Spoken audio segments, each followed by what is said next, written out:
الحمدللہ رب العالمین والصلاة والسلام علی سید الانبیاء والمرسلین وعلی آلہ واصحابہ اجمعین۔ میں مولوی صدیق اکبر یوٹیوب چینل اسرا ٹی وی سے۔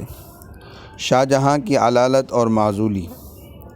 7 ذی الحجہ 1067 ہجری 6 دسمبر 1657 عیسوی۔ تاریخ ہندوستان میں وہ دن تھا جس نے شعر، بیشائے حمیت، ملی وغیرت اسلامی کو موقع دیا کہ اپنے نیستاں سے نکل کر دارا شکوہ کی روباہ مزاجی کا خاتمہ نوک تلوار سے کر دے، جبکہ تاریخ مذکور پر شاہ جہاں دفعتاً حبس بول میں زندگی سے مایوس ہو گیا۔ جیسے ہی شاہ جہاں بیمار ہوا، دارا شکوہ نے بادشاہ کی خبروں پر سخت نگرانی شروع کر دی۔ بنگال، گجرات اور دکن کے راستے بند کر دیے کہ مسافروں کے ذریعے سے بھی کسی کو خبر نہ ہونے پائے۔ تینوں بھائیوں کے وکلاء کو جو دربار میں رہا کرتے تھے گرفتار کر لیا۔ مزید برآں عالمگیر کے وکیل عیسیٰ بیگ کا گھر ضبط کر لیا۔ اس کا نتیجہ یہی ہونا چاہیے تھا اور یہی ہوا کہ عام طور پر یقین ہو گیا کہ شاہ جہاں مر گیا ہے۔ چنانچہ تمام ملک میں اضطراب اور بے چینی پھیل گئی۔ چوں دادا بھائی جیو در ایام عارضی مزاج مقدس مسد را ادا چندی الاخری۔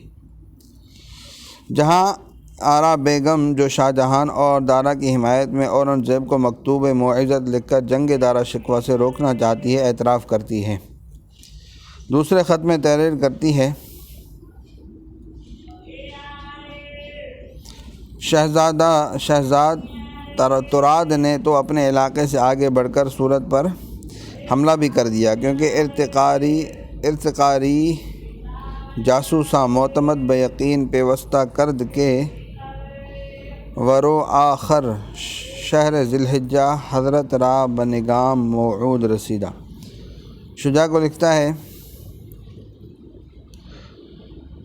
شہزادہ مراد کے جاسوسوں نے یہ بھی اطلاع دی تھی کہ عوام کے ہیجان و اضطراب پر قابو پانے کے لیے دارا شکوہ ایک شخص کو جو شاہ جہاں کے ہم شکل ہے دریچے یا جھروکے میں بٹھا دیتا ہے اور شبیہ شاہ جہاں لوگوں کا سلام بھی لیتا ہے۔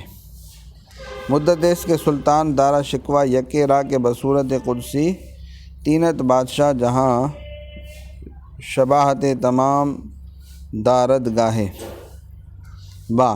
یہ عام فتنہ اور ہیجان عالمگیر اور اس کے بھائیوں کے لیے عذر و انصاف جائز قرار دیتا ہے کہ وہ واقعات کی تحقیق کریں اور کوئی صورت دگرگوں ہو تو اپنے تحفظ نیز اپنے آباء و اجداد کی حکومت و سلطنت کے بقا کے لیے ہر ممکن جد و جہد کر ڈالیں۔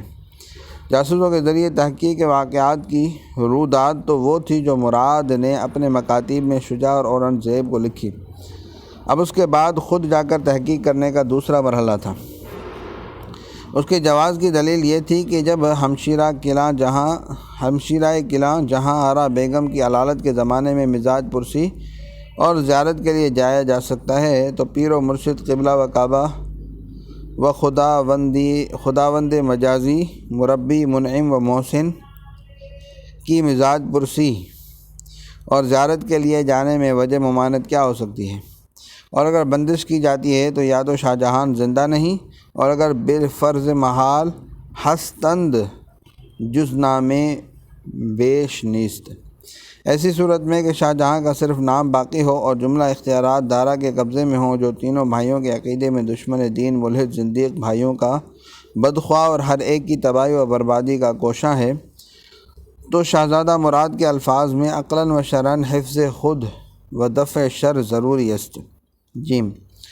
دارا کی نہایت کمینہ اور شرمناک حرکت یہ تھی کہ اس نے شاہ جہاں کے خط کی مشق کر کے شاہ جہاں کے نام سے اپنے مطلب کے موافق فرامین لکھ کر تینوں بھائیوں اور عمراء و افسران فوج کے نام بھیجنے شروع کر دیے۔ شہزادہ مراد اورنگزیب کو لکھتا ہے: ملحد خود تقلید خط اقدس را بمرتبہ کمال رسانیدہ، بر فرامین دستخط خود می کند، ازاں جملہ فرمان است کے دریں ولایہ مخلص رسیدہ۔ ان جعلی فرامین کے ذریعے سے دارا نے کوشش کی تھی کہ شجاع سے مونگیر، مراد سے مالوہ اور اورنگزیب سے برا روا پس لے لے، برا روا پس لے لے، برار واپس لے لے۔ شاہ جہاں کو کس نے معزول کیا؟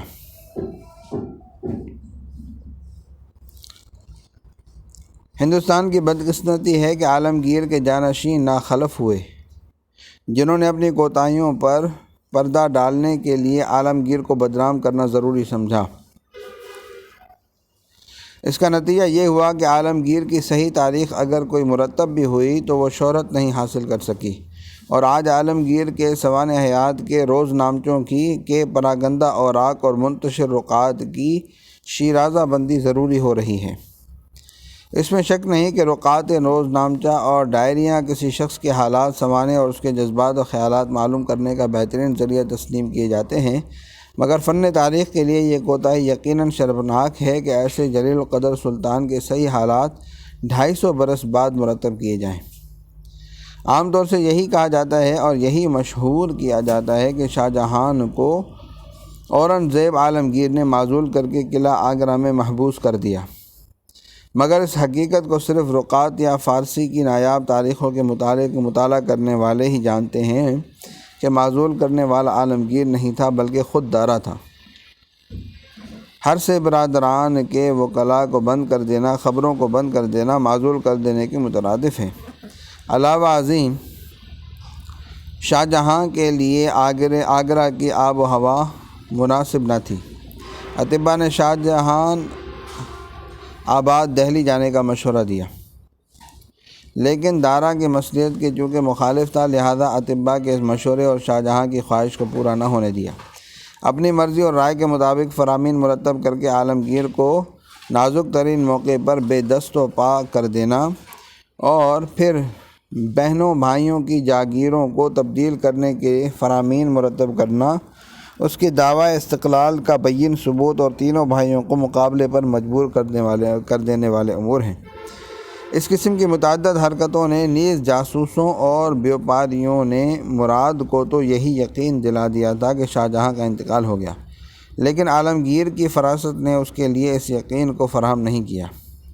وہ اول خبر مرگ کی صحت کے بارے میں متردد رہا، پھر اس کو یقین ہو گیا کہ خبر مرگ غلط ہے، البتہ معزول مطلق کر دیے گئے ہیں۔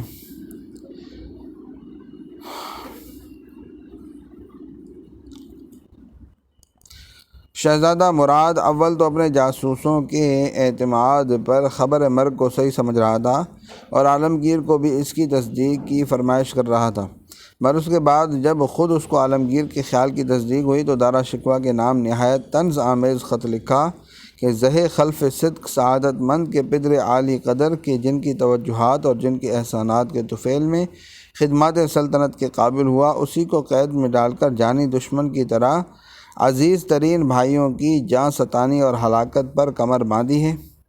اس کے بعد معاملے کی نوعیت قطعاً بدل جاتی ہے اور بجائے سلطنت طلبی کے ہر ایک سعادت مند فرزند کا فرض ہو جاتا ہے کہ وہ اپنے باپ کو قید سے رہائی دلائے۔ چنانچہ مراد اسی مکتوب میں دارا کو لکھ رہا ہے: چونکہ پدر والا قدر کی رہائی ہمارا سب سے بڑا مقصد ہے، لہذا پنبہ غفلت کانوں سے نکال کر جملہ سامان و ذرائع فراہم کر کے آمادہ جنگ ہو جاؤ اور ہم کو عنقریب طائر عجلت کے بازو پر سوار اپنے سر پر پہنچا ہوا سمجھو۔ صلی اللہ تعالیٰ علی حبیب سیدنا محمد وعلی آلہ و اصحابہ اجمعین برحمتک یا ارحم الراحمین۔